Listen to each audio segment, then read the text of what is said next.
If you go read Trump's Twitter feed, I'm curious what all of you think, but the sense I get, especially this morning, of the day that this segment is recorded, I don't know when it's actually hitting YouTube, but this morning he was just, it smelled of desperation. In fact, as I talk to you guys, I'm just going to pull this up real quick and maybe read through some of them, because I was watching him tweet this stuff like, dude, you just look and sound and appear totally desperate.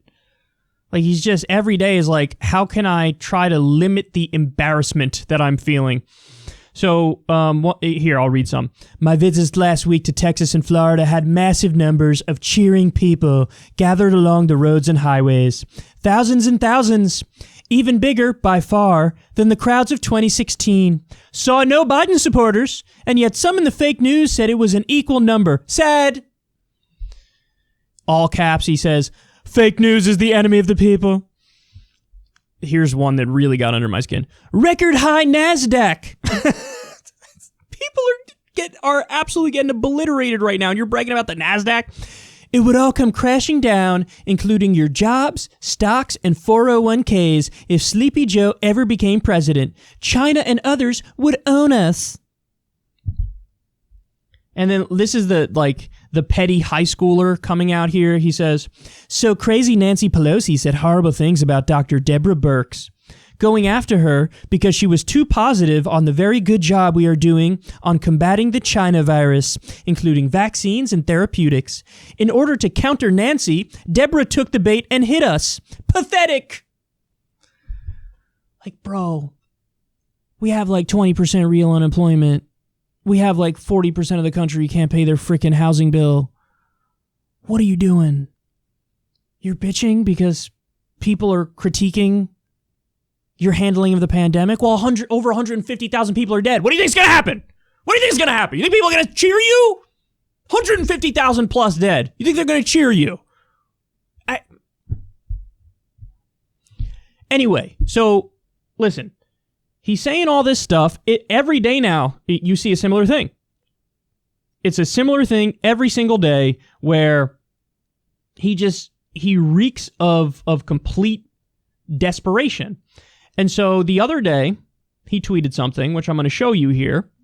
And I think this is something, this says quite a bit. So he says, I actually agree with this. Too much income disparity. Changes must be made, and soon. And he's responding to a Business Insider tweet that says, while 40 million Americans filed for unemployment during the coronavirus pandemic, billionaires saw their net worth increase by $500 billion.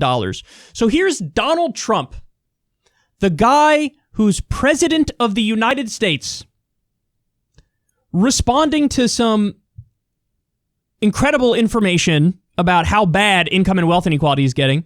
He's like, I agree with this. Somebody should really do something about this, and soon. You're the president. You're the president. In 2017, you passed a tax law that exacerbated this problem. You had many people who are working people paid a higher effective tax rate than some billionaires. I remember covering the story. The 2017 tax law cut the top marginal rate. You know who that helps? Mega rich people. That's who that helps. He also cut the corporate tax rate from like 35% to 21%. 83% of the benefits of that tax bill went to the wealthy. And so the guy who exacerbated income and wealth inequality is like, changes must really be made, and soon. Yeah, if only you were in a position of power where you could maybe do something about this. I know you love executive orders. Why don't you craft a nice one that, I don't know, it maybe is a billionaire's tax. There are ways to do executive orders that you can, yes, redistribute wealth. And if you don't want to do it through executive orders, then why are you not pushing the Republican Party in order to do something about it legislatively? You're the most powerful voice in the country, right? So what this is Trump getting near the election and realizing he's massively down in the polls, and he's just throwing everything against the wall, hoping something sticks. And one of the things he stumbled across was, oh, yeah, I remember in 2016, I pretended in some ways to be left on economic stuff, whether it was the trade deals. But there were other things too. There were like these very specific, I forget which one, they're very specific Wall Street taxes that he was like, I want to raise that. He even argued like, oh, I want to bring back Glass-Steagall. Because Glass-Steagall separated commercial banking from investment banking. It's a very important piece of regulation that prevented giant economic downturns. So he pretended to be in favor of bringing Glass-Steagall back, pretended to be in favor of some Wall Street taxes. But guess what? Now he's been in office, he hasn't done anything to try to fix income and wealth inequality. He's made it worse at every single turn. At every single turn.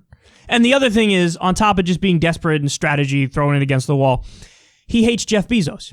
And in that picture, in that tweet, there's Jeff Bezos' face is right there. So, you know, if it's in the context of Jeff Bezos, yeah, he'll talk about, we got to do something about this because he's so bad. But will he actually do anything about it? Of course not. Of course not. He's a standard, effectively the way he governs is the way a standard establishment Republican governs. That's how Trump governs. On most issues, he's just a standard establishment Republican. And he's pretending, income and wealth inequality is so bad. Something really needs to be done about this. Are you in favor of a living wage? No. Are you going to actually push to raise taxes on the rich? No, you cut taxes on the rich. So what are you doing? Where I'm from, this is called lying. He'd be all over it if this was something Hillary had said. Hillary pretending to care about fighting income and wealth inequality and exacerbating it. He'd be all over that. But when he does it, it's called a random Tuesday or Wednesday, whatever day of the week it was. I don't know what day he tweeted that. But anyway, imagine being so much of a sucker now that you fall for this and you think like he's going to actually do something about. Listen, I got no faith in Joe Biden, but I guarantee you Biden will be to the left of Trump on certain things like taxes. I guarantee you.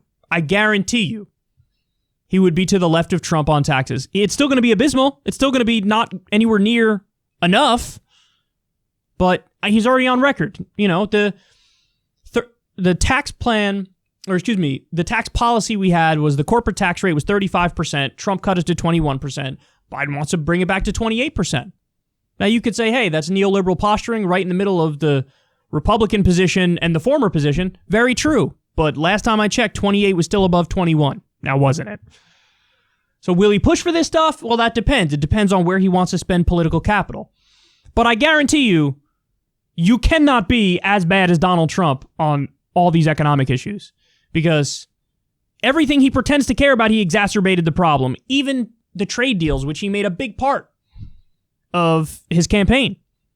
In his first year in office, 93,000 jobs outsourced, which was an increase over Obama's final year where it was 87,000. So he's a fraud. And this tweet's another example of it.